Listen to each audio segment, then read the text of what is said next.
Hello बच्चों, कैसे हो आप। आज हम अपनी कक्षा 4 विषय गणित सप्ताह 5 की वर्कशीट हल करेंगे, जिसका उपविषय है ऊंचाई ऊंचा छोटा। तो चलिए आइए वर्कशीट हल करते हैं।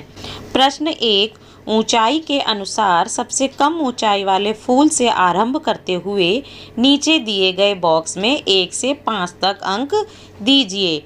जैसा कि बच्चों इस प्रश्न में दिखाई दे रहा है, यहाँ पर 5 अलग अलग ऊंचाई वाले फूल दिखाई दे रहे हैं। तो इन फूलों में हमें सबसे कम ऊंचाई वाले फूलों से अंक संख्या लिखनी शुरू करनी है।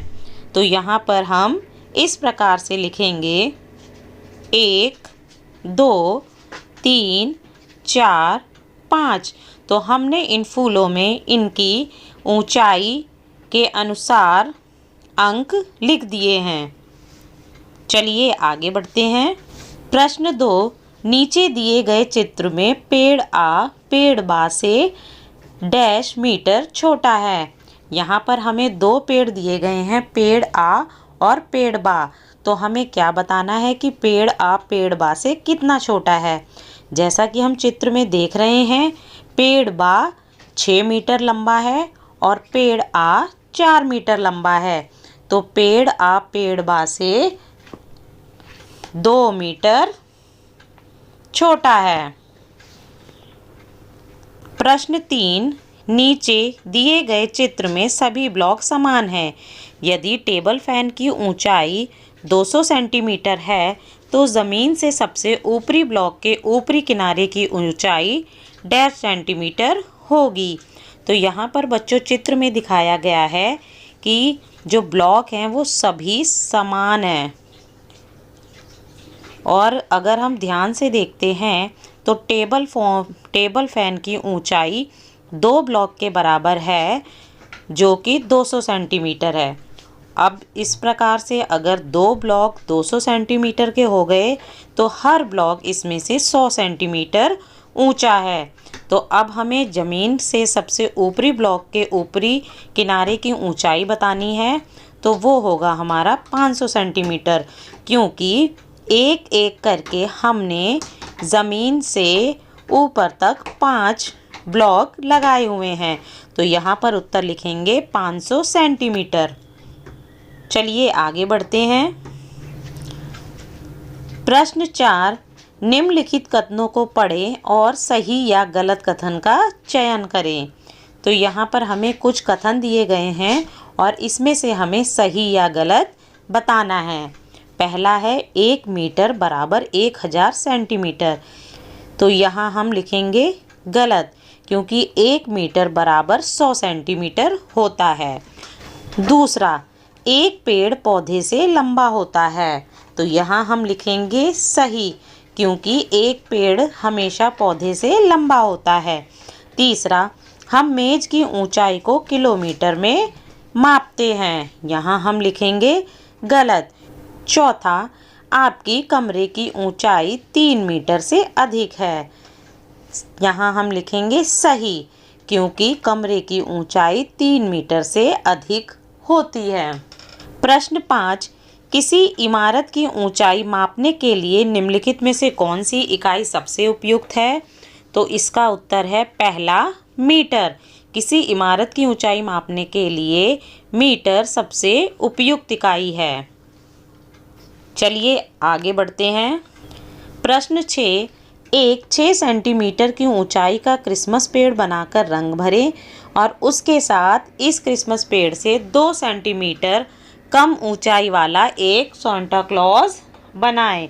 तो इस प्रश्न में हमें बच्चों एक 6 सेंटीमीटर ऊंचाई का क्रिसमस पेड़ बनाना है और उसके साथ एक सांता क्लॉज बनाना है जो हमारे क्रिसमस पेड़ से 2 सेंटीमीटर कम ऊंचा हो। यानी हमें सांता क्लॉज की ऊंचाई कितनी रखनी है, 4 सेंटीमीटर। तो हमारा जो पेड़ है वो 6 सेंटीमीटर का बनेगा और हमारा सांता क्लॉज 4 सेंटीमीटर का बनेगा। आपकी सुविधा के लिए मैंने यहाँ पर कुछ चित्र लगा दिए हैं। प्रश्न 7, यदि पंकज अनुज से लंबा है और अनुज सौम्या से लंबा है तो उनमें से सबसे लंबा कौन है। तो यहाँ पर मैंने तीनों की लंबाई के अनुसार 3 लाइनें खींच दी हैं। पंकज, अनुज, सौम्या। तो जैसा कि इनको देखकर पता चलता है कि सौम्या से लंबा अनुज है और अनुज से लंबा पंकज है, यानी सबसे लंबा पंकज है। प्रश्न 8, यदि मीना की ऊंचाई 130 सेंटीमीटर है और आश्रित की ऊंचाई मीना से 10 सेंटीमीटर अधिक है, तब आश्रित की ऊंचाई डैश सेंटीमीटर होगी। आश्रित की ऊंचाई मीना की ऊंचाई से 10 सेंटीमीटर है, तो यानी आश्रित की ऊंचाई होगी 130 सेंटीमीटर जमा 10 सेंटीमीटर बराबर 140 सेंटीमीटर। तो यहाँ पर हम लिखेंगे 140 सेंटीमीटर। चलिए आगे बढ़ते हैं। बच्चों, आपकी इस वर्कशीट में जीवन कौशल समय प्रबंधन की वर्कशीट को भी जोड़ा गया है। चलिए इसे पढ़ते हैं। समय बहुत कीमती है, अगर इसे बर्बाद किया गया तो ये वापस नहीं आएगा। समय ही सफलता की चाबी है। स्कूलों में, कार्यालयों में, रेलवे इत्यादि में भी कार्य को सुचारू रूप से करने के लिए एक समय सारणी होती है। अर्जुन एक होशियार और सक्रिय बच्चा है। उसने अपने पूरे दिन के कार्यकलापों को सुचारू रूप से करने के लिए एक समय सारणी बना रखी है, जैसा कि नीचे दिखाया गया है। अब आप अपने पूरे दिन के क्रियाकलापों को नीचे दी गई तालिका में अपनी समय सारणी अनुसार भरो। तो बच्चों, आप देख सकते हो कि यहाँ पर अर्जुन की समय सारणी दी हुई है। इसके साइड में लिखा है आपकी समय सारणी। तो आपको अपनी समय सारणी अपने अनुसार भरनी है। आपकी सुविधा के लिए मैंने इस समय सारणी को इस प्रकार भरा है, ताकि आप इसे देखकर आसानी से अपनी समय सारणी भी भर सकें। यहाँ मैंने देखा कि करण रात का भोजन काफ़ी लेट करता है। मैंने अपनी समय सारणी में अपने रात के भोजन का समय 7 बजे से 8 बजे के बीच रखा है। बाकी समय सारणी मैंने करण की समय सारणी के अनुसार ही बनाई है। चलिए अगला प्रश्न करते हैं। प्रश्न 1, आप क्या सोचते हैं कि जीवन में समय प्रबंधन क्यों ज़रूरी है? तो इसका उत्तर लिखेंगे, जीवन में समय प्रबंधन बहुत ज़रूरी है, क्योंकि इससे सभी काम समय पर किए जा सकते हैं। जीवन में सफलता पाने के लिए सभी कामों को सही समय पर करना आवश्यक है। दूसरा, तुम लोगों को समय सारणी के अनुसार काम करते हुए कहाँ कहाँ देखते हो? तो यहाँ पर हम लिख सकते हैं विद्यालय में, कॉलेज में, रेलवे स्टेशन, हवाई अड्डा, बस अड्डा इत्यादि में। इन सभी जगहों पर हम लोगों को समय सारणी के अनुसार कार्य करते देखते हैं। यदि आप इन जगहों के अलावा कहीं और लोगों को समय सारणी के अनुसार कार्य करते देखते हैं, तो बच्चों आप उन स्थानों का नाम भी लिख सकते हैं। चलिए आगे बढ़ते हैं। संस्कारशाला, छोटी छोटी पर बड़ी बातें। पंछी कभी अपने बच्चों के भविष्य के लिए घोंसले बनाकर नहीं देते, वे तो बस उन्हें उड़ने की कला सिखाते हैं। तो बच्चों, यहाँ पर कहा गया है कि पंछी जो हैं कभी भी अपने बच्चों के लिए भविष्य के लिए घोंसले बनाकर नहीं देते, वे तो बस उन्हें उड़ने की कला सिखाते हैं और फिर वो बड़े होकर खुद भी अपना घोंसला बनाना सीख लेते हैं। खाना पीना, घर में बना शीतल पेय जैसे नींबू पानी, शरबत, रसना, जलजीरा इत्यादि बनाकर पीना। गतिविधि, अपने कमरे से आयताकार चीज़ों के नाम की लिस्ट बनाओ। खेल, रस्सी कूदना।